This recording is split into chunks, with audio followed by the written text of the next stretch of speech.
নমস্কার সুপ্রিয় দর্শক, আমার আরও একটি ব্লগ ভিডিওতে আপনাদের সকলকে স্বাগত জানাই। সকালবেলা চলে এসেছিলাম মর্নিং ওয়াক করতে। মেয়েকে ক্লাবে দিয়ে এতক্ষণ সময় ওখানে বসে কি করব। একদম পাশেই রয়েছে গঙ্গা, দু পা হেঁটে গেলেই গঙ্গার ধার।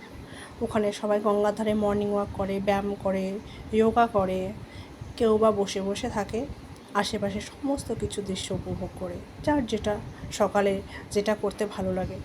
আমারও মর্নিং ওয়াক করতে গিয়ে সকালবেলা গঙ্গার ধারে বসে থাকতে, ওই যে শুদ্ধ ফ্রেশ বিশুদ্ধ হাওয়াটা নিতে, আর চুপচাপ একাত্ম মনে থাকতে, আর গঙ্গার সেই জল যে মাঝে মাঝে মানে সকালবেলার দিকে বেশিরভাগ সময় জোয়ারটা আসে, কখনো কখনো বানটাও দেখা যায়। বান এলে কোনো একদিন যদি সেটা আসে আমার সামনে, যদি হয়, অবশ্যই দেখানোর চেষ্টা করব গঙ্গায় কীভাবে বান আসে।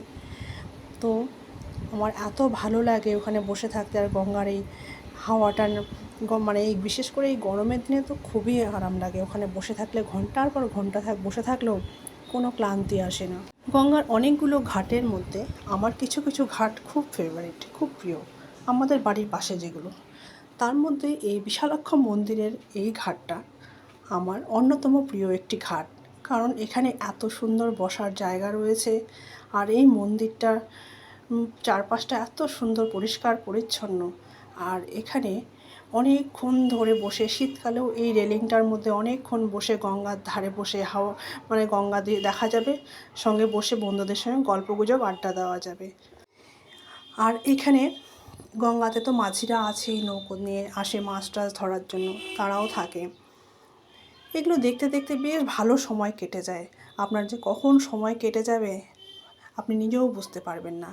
সকালবেলা মানে সুন্দর একটা মানে সকাল দিয়ে শুরু হবে আপনার সারাদিনটা। আমিও যখনই চেষ্টা করি মেয়েকে ক্লাবে দিয়ে সোজা চলে যাই হাঁটতে হাঁটতে, ওদিক দিয়ে মর্নিং ওয়াক করতে থাকি, আর গঙ্গার ধারে বসে থাকি। এরকম একাই বসে থাকি আমি। অনেক লোক আসে যারা যারা নিজেদের মতো বসে থাকে, কিন্তু আমি ওখানে একাই বসে থাকি নিজের মতো। আমি কখনো কখনো ভিডিও করি। এখানে এই জায়গাটায় আমার অনেক ভিডিও ছবি তোলা আছে, কারণ যেহেতু আমার এটা একটা প্রিয় জায়গা। আর গঙ্গার ঘাটটা দেখুন কত সুন্দর পরিষ্কার পরিচ্ছন্ন। ঘন্টার পর ঘন্টা এখানে বসে থাকি আমি, আমার খুব ভালো লাগে। বেল গাছটা দেখাচ্ছি, সদ্য সদ্য কচি কচি পাতায় সারা গাছ ভরে গেছে। মাঝে মাঝে আমিও নিয়ে আসি পুজোর জন্য, এখান থেকে বেলপাতা নিয়ে আসি। নিজে হাত না পেলেও কখনো দেখি কেউ যদি সেগুলো পারছে, তাদের থেকে চেয়ে আমি নিয়ে আসি। আজকের মতো তাহলে এখানে